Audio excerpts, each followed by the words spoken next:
nous en dire un peu plus aujourd'hui, notamment sur les salons que tu représentes et la place qu'ils ont, selon toi, sur le secteur? Donc, il y a évidemment Who's Next, que tout le monde connaît. Première classe, qui est un salon qui a lieu pendant les Fashion Week, qui a un positionnement bien différent de Who's Next.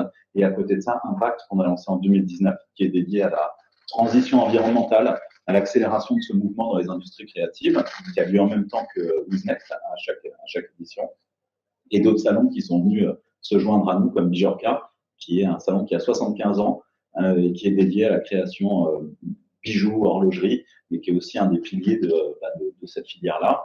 Et après, des partenariats divers et variés qu'on peut faire avec d'autres organisateurs, des plateformes et autres. En tout cas, des lieux de rencontre, des lieux d'échange, des lieux qui font progresser le business, qui aident des tas de marques que vous connaissez tous aujourd'hui à émerger, parce que la plupart des marques qu'on voit tous aujourd'hui et qui sont peut-être la cible ou le chemin que veulent suivre tous ces jeunes créateurs, elles ont débuté chez nous sur des tout petits stands, souvent avec le créateur en face qui est là pour parler de sa marque, la présenter, la faire découvrir, et qui ont aujourd'hui connu des success stories. Donc nous, on fait ce métier depuis 35 ans et on est ravis de le faire et on se réinvente à chaque fois pour essayer d'apporter ce souffle à ces jeunes créateurs qui sont vraiment un mantra chez WSN, parce que nos actions sont orientées vers cette jeune création. Évidemment, on a des plus grosses structures qui viennent, qui ont un business qui roule et qui est déjà établi, mais on a, nous, et vous le savez si vous fréquentez nos événements, un accent fort sur la jeune création, mais on aura à développer, je pense, par la suite, et notamment sur ce qu'on a mis en place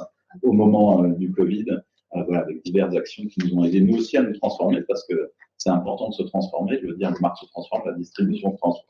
Et les salons et les événements sont amenés à se transformer et on pourra développer, je pense, tout ça. Ouais, totalement, sur une partie un petit peu Covid.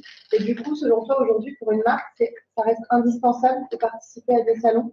C'est ce que je dis. Évidemment, on a, nous, dans nos métiers, quelque chose de très qui touche beaucoup à l'émotion. On est des acteurs de mode, des métiers qui ne peuvent pas être digitalisés totalement.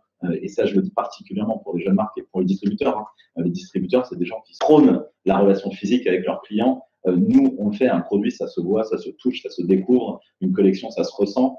Et évidemment, c'est un passage obligé. Après, il faut, et je pense qu'on va en parler, mais il y a aussi des stades de maturité qui sont importants.